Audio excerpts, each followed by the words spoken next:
un cloud maison ou un cloud en ligne?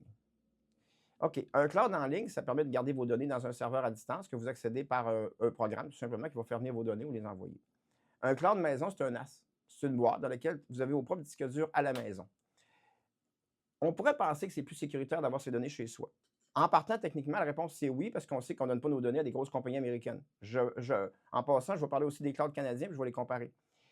Quand on veut s'installer un cloud maison, on était sujetti au même règlement qu'un cloud en ligne. Si ton firmware n'est pas à jour, si, il y a une vulnérabilité connue sur ton cloud, sur ton appareil, puis tu ne le sais pas, tu peux te faire pirater toi aussi. Ton adresse IP, elle doit être fixe, c'est-à-dire, elle doit être, elle n'est pas statique, c'est-à-dire que c'est une IP dynamique. Elle ne change pas souvent, ton adresse IP chez vous. Ce n'est pas une forteresse chez vous, puis ton cloud non plus. Donc, à s'assurer toujours d'être à jour au niveau des firmware, parce que les compagnies de cloud comme Dropbox, puis, c'est exemple iCloud, eux, ils sont à jour au niveau des sécurités. Mais c'est dans un pays étranger, il y a une éthique par rapport à ça. Non, vous n'êtes pas plus sécuritaire avec des données à la maison chez vous. Vous êtes autant sujetti aux attaques que ces compagnies-là. Vous êtes moins connus, c'est sûr et certain, mais n'empêche que vous pouvez être plus vulnérable qu'eux, par contre, parce que vous n'avez pas leur firewall qu'eux ont. Et à moins d'être victime d'une attaque directe, normalement, ça va quand même assez bien. Mais là, je vais comparer deux choses aussi.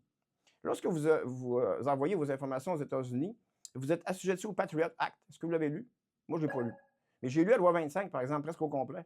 Puis quand on héberge au Canada, on est assujetti, au Québec principalement, on est assujetti à la loi 25 sur l'hébergement et sur la sécurité informatique. Alors moi, personnellement, je dirais que quand tu fonctionnes selon tes lois, selon tes convictions, moi, j'encourage fortement le cloud canadien ou le cloud maison.